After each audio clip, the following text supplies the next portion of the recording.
할렐루야. 이 영상과 함께 하시는 모든 성도님들을 사랑하고 축복합니다. 오늘은 치유에 관한 말씀을 함께 나누려고 합니다. 본문은 시편 103편 3절에서 5절까지의 말씀입니다. 그가 내 모든 죄악을 사하시며 내 모든 병을 고치시며 내 생명을 파멸에서 속량하시고 인자와 긍휼로 관을 씌우시며 좋은 것으로 내 소원을 만족하게 하사 내 청춘을 독수리같이 새롭게 하시는도다 라는 말씀이 있습니다. 우리는 인생을 살아가면서 다른 사람에게 상처를 주기도 하고 때로는 상처를 받기도 하면서 살아갑니다. 이러한 마음의 상처는 육체의 질병으로 이어지는 것을 우리는 주변에서 쉽게 볼 수가 있습니다. 대부분의 사람들은 반복되는 질병으로 고통스러워하거나 때로는 원인도 모르는 질병 때문에 힘겹게 인생을 살아가는 분들도 계십니다. 그러나 하나님의 자녀들은 하나님께서 이렇게 질병의 고통 가운데 우리가 힘들게 살아가는 것을 원하시지 않는다고 성경에서 말씀하고 계십니다. 하나님의 말씀대로만 살면 우리는 영혼육의 자유를 얻을 수가 있습니다. 하나님의 말씀은 그 자체가 치유의 능력이 있기 때문입니다. 그러므로 이러한 치유를 경험하려면 첫 번째, 용서는 치유의 첫 걸음이라는 것을 반드시 기억해야 합니다. 하나님께 모든 죄를 용서받았으므로 나도 용서를 하고 나도 내 자신을 용서해야 합니다. 자기 자신을 용서하지 못하고 자기 자신을 정죄하는 것도 내 안의 질병의 원인이 되기 때문입니다. 또 다른 사람도 용서해야 합니다. 왜냐하면 스스로 내 자신을 용서하지 못한다거나 남을 용서하지 못하게 되면 그것이 마음의 병이 되고 그 마음의 병은 육체의 질병으로 이어지게 되기 때문입니다. 마음의 병은 육체의 질병과 매우 밀접한 관계가 있다고 이스라엘 백성들은 그렇게 믿고 있었습니다. 그러므로 건강하게 살아가기 위해서는 먼저 우리의 마음을 사단에게 빼앗기지 않도록 잘 지켜야 합니다. 마음을 사단에게 빼앗기면 그 다음엔 몸의 건강을 잃어버리게 되기 때문입니다. 어떤 사람들은 어떤 사람을 분명한 이유도 없이 싫어하거나 미워할 땐 먼저 자기 자신부터 돌아보아야 합니다. 버텨내는 용기라는 책에서 심리학자 아들러는 목적론을 이야기하고 있는데 예를 들어서 학교 가기 싫은 학생이 학교를 가기만 하면 두통이 일어나는 경우가 이에 해당이 됩니다. 내가 어떤 목적을 정해놓고 있으면 우리의 몸과 마음은 이렇게 부정적인 반응을 보인다는 것을 말씀하고 있는 것입니다.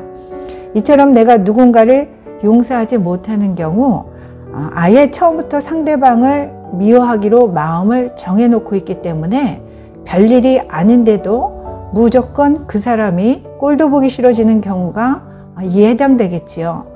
이럴 경우에 영혼육의 온전한 치유를 경험할 수 없습니다. 온전한 치유를 경험하려면 그래서 내 자신을 포함해서 또 내 마음에 미워하는 다른 사람들이 있는가를 살펴보고 반드시 용서해야 합니다. 두 번째, 죄에서 회개하여 돌이킬 때 하나님께서 치유해 주십니다. 하나님께서는 인간의 모든 질병을 치유해 주시기를 원하십니다. 그래서 예수 그리스도께서 내가 채찍에 맞음으로 너희가 나음을 얻었노라 라고 말씀을 하시고, 또 하나님은 고통 가운데 부르짖는 자들의 기도를 들으시고 그들에게 하나님의 말씀을 보내어 고치시고 위험한 지경에서 건져주시겠다라고 또 시편 107편 20절에서도 약속의 말씀을 주시고 계십니다. 질병은 죄로 인하여 발생하는 경우도 있지만 또 반드시 죄 때문에 발생하는 것은 아닙니다. 그런데 성경에서는 종종 죄 때문에 죄가 발생했을 경우 한 중풍병자를 주님께서 고쳐주시면서 내 죄 사함을 받았느니라 라고 말씀하시면서 죄를 지적하고 계실 때가 있습니다. 이런 경우 다시 죄를 짓던 생활로 돌아가지 말아야 합니다. 말씀을 들을 때 마음에 찔림이 오거나 깨달음이 올 때에는 회개하기를 미루지 말고 즉시 하나님께 무릎을 꿇고 하나님 앞에 기도해야 합니다. 세 번째, 또 치유를 경험하려면 모든 가장 좋은 것의 근원은 하나님이심을 기억해야 합니다. 하나님의 사랑은 죄, 질병, 죽음으로부터 구원해 주실 뿐만 아니라 더 나아가서 하나님의 사랑으로 그분의 자녀에게 오늘 본문에 나와 있는 말씀의 약속처럼 왕관을 씌워주시고 우리들을 왕같은 존재로 만들어주시는 분이 바로 우리의 하나님 아버지이십니다. 5절에서 좋은 것으로 내 소원을 만족하게 하사 내 청춘을 독수리같이 새롭게 하시는도다 라고 말씀하고 있는데, 여기에서 진정한 의미에서 가장 좋은 것이란 하나님 자신을 말씀하고 있습니다. 이렇게 사랑의 하나님은 우리의 모든 필요를 채워주시고 또 만족시켜 주시고 회복시켜 주시기를 원하시는 가장 좋으신 하나님이신 것을 말씀하고 있습니다. 모든 가장 좋은 것의 근원이신 분이 하나님이심을 그래서 마음에 깊이 간직하고 하나님 한 분만을 간절히 사모하며 예배 중심적인 삶을 살아갈 때 독수리의 날개침 같은 새 힘과 활력을 우리에게 부어주실 것입니다. 로마서 3장 22절의 말씀으로 끝을 맺겠습니다.